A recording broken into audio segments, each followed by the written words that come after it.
हंसते हुए बोली, गुड मॉर्निंग। तो ओरियन अपनी स्मार्ट वॉच देखकर बोला, यंग मैडम, आप पूरे आधे घंटे लेट हैं, इसलिए आज आप ग्राउंड के 10 राउंड लगाएंगी। ये सुनकर आदित्य और टिया दोनों के होश उड़ गए। आदित्य बोला, इसका मतलब मुझे भी लगाना पड़ेगा? मैं भी तो 15 मिनट लेट था। तो ओरियन बोला, चलो। फिर वो दोनों क्या करते, वो दोनों दौड़ने लगे। उन दोनों का मन ओरियन को पकड़कर पीटने का कर रहा था। आदित्य मन में बोला, भाई, मैं आपसे बात नहीं करूंगा, आप बहुत बुरे हो। ऐसा कौन करता है? 10 राउंड, ऐसा पनिशमेंट, और उनके बच्चे तुम्हें फुर्सत में देखूंगा। टिया मन में बोली, आप बहुत बुरे हो सर, ये तो सरासर नाइंसाफी है। और टिया अंदर ही अंदर रो रही थी। 10 राउंड लगाते लगाते ओरियन के पास पहुंचने तक दोनों उसके पैरों में गिर पड़े। दोनों की हालत बहुत खराब थी। आदित्य ओरियन के पैर पकड़कर बोला, प्लीज अगली बार ऐसा मत करना, दूसरी सजा दे देना, पर ऐसे 10-20 राउंड लगाने को मत बोलना। क्या तुम्हें हम दोनों फूल जैसे बच्चों पर तरस नहीं आता? तुम नरक से आए हुए राक्षस हो। दोनों को ओरियन खून चूसने वाला राक्षस लग रहा था। दोनों आज ओरियन से बहुत नाराज थे और एक दूसरे को इशारों इशारों में उसे मजा चखाने की प्लानिंग कर रहे थे। ओरियन ने दोनों को पानी और टॉवल दिया। दोनों ने बड़ी मुश्किल से पानी पिया और टॉवल से पसीना पोंछने लगे। फिर वो लोग बाकी की एक्सरसाइज करने जिम में चले गए। ब्रेकफास्ट टाइम से 1 घंटे पहले टिया और आदित्य ने प्लान बना लिया था। टिया डरते हुए बोली, वो हमें कोई पनिशमेंट तो नहीं देंगे ना? तो आदित्य बोला, भाभी रिलैक्स, आप इतना क्यों डर रही हो? उनके ऊपर ठंडा पानी ही तो डालना है। डोंट वरी, मैं हूं ना, कोई कुछ नहीं कहेगा। अगर पकड़े भी जाते हैं तो बोल देना गलती से हो गया, तब तक मैं भी अच्छा सा बहाना ढूंढ लूंगा। डोंट वरी, कुछ नहीं होगा। तो टिया बोली, मैं उनकी नहीं सर की बात कर रही हूँ, वो हम दोनों को मार डालेंगे। तो आदित्य अपने सिर को खुजलाते हुए बोला, ये तो मैंने सोचा ही नहीं, पर डोंट वरी, भाई मुझसे बहुत प्यार करते हैं, वो ऐसा कुछ नहीं करेंगे। मैं उनको कई बार बेवकूफ बना चुका हूँ। डोंट वरी, आप पैलेस के फर्स्ट फ्लोर पर बालकनी में बर्फीला पानी लेकर रेडी रहना। मैं किसी बहाने उस सिल्वर बालों वाले खून चूसने वाले राक्षस को बाहर लेकर आऊंगा। फिर आप उसके ऊपर पानी डाल देना। जब ठंडा पानी दिमाग पर पड़ेगा ना, तब समझ में आएगा और हमें मजा आएगा। और हाई फाई करने के लिए हाथ ऊपर उठाया। टिया मन में बोली, अगर सजा आई तो? और हाथ ऊपर किया तो आदित्य ने उसे हाई फाई दिया और बोला, मिशन सिल्वर कलर बालों वाले राक्षस को मजा चखाना, चलिए। फिर दोनों अंदर गए। आदित्य ने एक बकेट में पानी डाला और उसमें बहुत सारे आइस क्यूब डाले और टिया को दिया। टिया वो बकेट लेकर ऊपर चली गई। वो बालकनी में खड़ी हो गई। आदित्य ओरियन को बहाना बनाकर बाहर ले आया और बालकनी के नीचे रुककर बोला, मैं क्या कह रहा था? तो ओरियन बोला, तुम कुछ नहीं कह रहे थे, पता नहीं तुम मुझे पकड़कर क्यों लाए हो। अब बताओगे भी, ऐसी कौन सी सीक्रेट बात बतानी है तुम्हें जिसके लिए मुझे बाहर लेकर आए हो? और सिर्फ मुझे ही बता सकते हो, बाकी सब क्या तुम्हें खा जाएंगे? तुम ऐसा क्यों कह रहे हो? बाकी के लोग इस लायक नहीं है, इसलिए ही तो तुम्हें लेकर आया हूँ। तुम भी ना एकदम भाई जैसे ही हो। जैसे वो कहते हैं, हमेशा उन्हें लगता है कि मैं उल जलूल की बातें करता रहता हूँ। नहीं बताना मुझे। और मुंह फुला लिया। टिया ने नीचे झांक कर देखा। उसका मन बिल्कुल नहीं कर रहा था पानी डालने का, पर उसने बकेट उठाया और आंखें बंद कर ली और बोली, हे भगवान, ये गुस्सा ना हो जाए, और पानी डाल दिया। तभी ओरियन का फोन बजने लगा। वो फोन रिसीव करने के लिए दूसरी साइड चला गया। आदित्य को इतनी जल्दी हुआ कि उसे रोकने का मौका ही नहीं मिला और करेक्ट टाइम में उसी जगह अश्वत्थ बाहर जॉगिंग करते हुए आया और खड़ा हो गया और बोला, सुबह सुबह यहाँ पर क्या कर रहे हो? ये उसने कहा ही था कि ऊपर से ठंडा पानी उसके ऊपर गिरा। पानी बहुत ज्यादा ठंडा था, वो तो सन्न रह गया। ओरियन ने जल्दी से देखा। आदित्य डर गया। वो मन में बोला, हे भगवान, ये तो मेरे राक्षस भाई के ऊपर डाल दिया भाभी ने। अब ये मेरा राक्षस भाई पता नहीं क्या करेगा हम दोनों के साथ। टिया ने भी देखा, उसके तो होश ही उड़ गए। वो अपने पैरों से जमीन को खिसकते हुए महसूस कर रही थी। उसके हाथ से बाल्टी छूट गई और वो सीधा अश्वत्थ के सिर पर गिरी। बाल्टी ने उसके सिर को ढक लिया। अश्वत्थ को बहुत गुस्सा आ रहा था। आदित्य का हार्ट फेल होने के कगार पर था। उसका अंदर ही अंदर नर्वस ब्रेकडाउन हो रहा था। वो खुद को यमदूत के सामने मौत की भीख मांगते हुए इमेजिन कर रहा था। अश्वत्थ ने जल्दी से बाल्टी अपने सिर से निकाली और गुस्से में बाल्टी फेंक कर बोला, किस बेवकूफ ने यह हरकत की है? ऐसी बचकानी हरकत करने की क्या सजा हो सकती है, क्या उसे नहीं पता?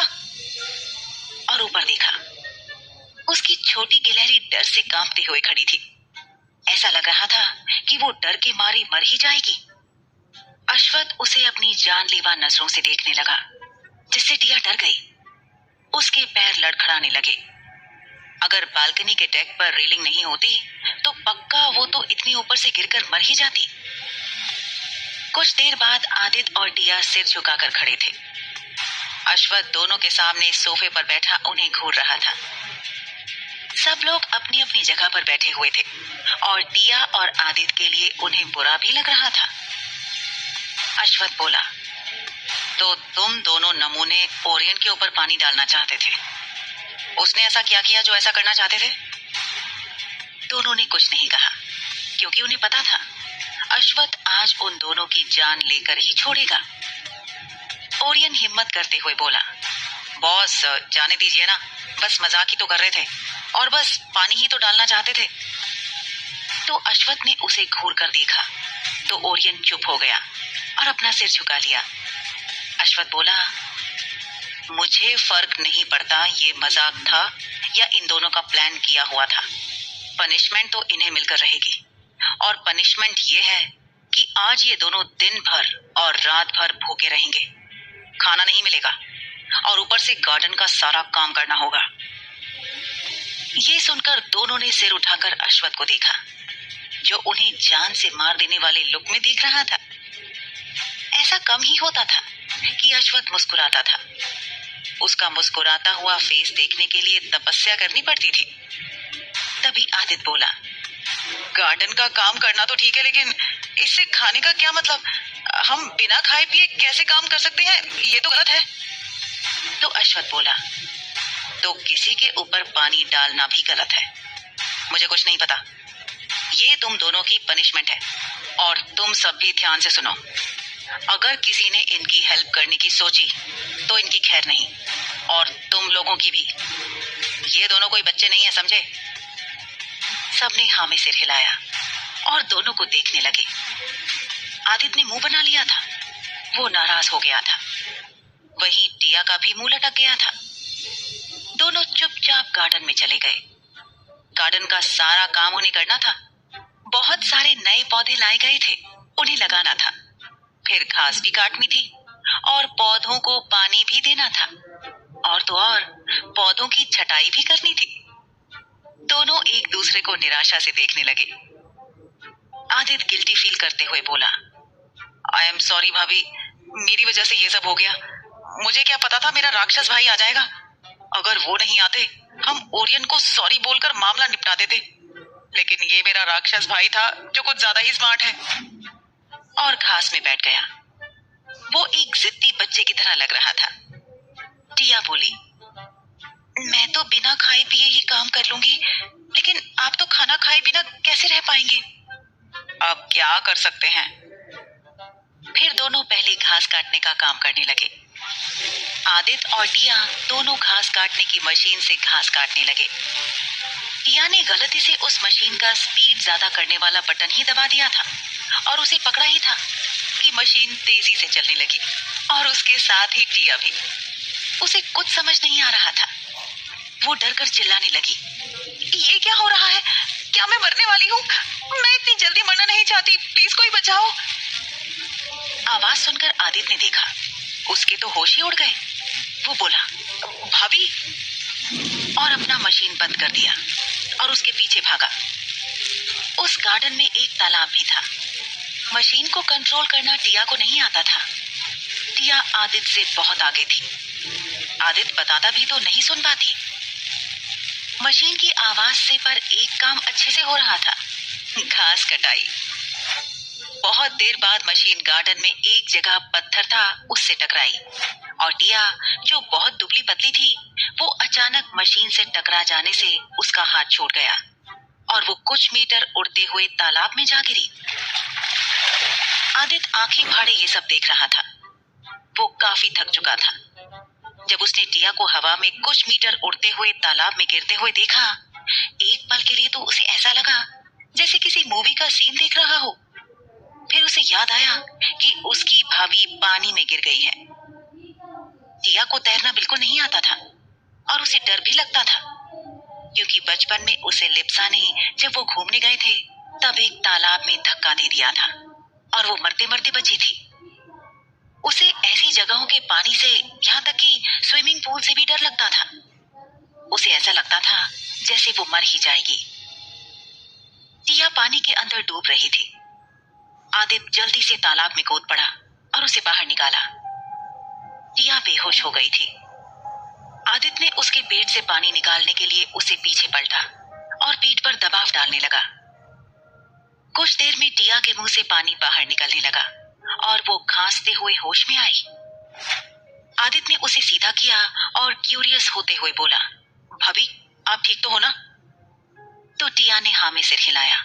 वो बोली, अगर उनको पता चला कि यहाँ ये सब हुआ है तो हमें फिर से सजा देंगे।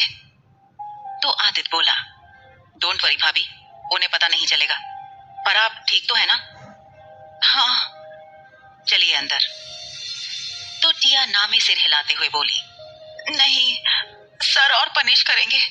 उन्होंने वार्निंग भी दी है, वो हमें उल्टा लटका देंगे और मैं उल्लू की तरह उल्टा लटकना नहीं चाहती। तो आदित्य इमेजिन करने लगा, उल्टा लटके हुए, और उसकी हालत पर सब हंस रहे थे। वो चीख कर बोला, नो, मुझे चमगादड़ नहीं बनना, नो। अश्वत्थ अपने दादाजी के रूम में गया। वो बोला, दादाजी, आपने बुलाया? तो दादाजी बोले, अश्व, हाँ, मैंने बुलाया। तभी अश्वत्थ ने वहां बहुत सारे लकड़ी के डैशबोर्ड देखे। वो सब सफेद पर्दों से ढके हुए थे। अश्वत्थ बोला, दादाजी, ये सब क्या है?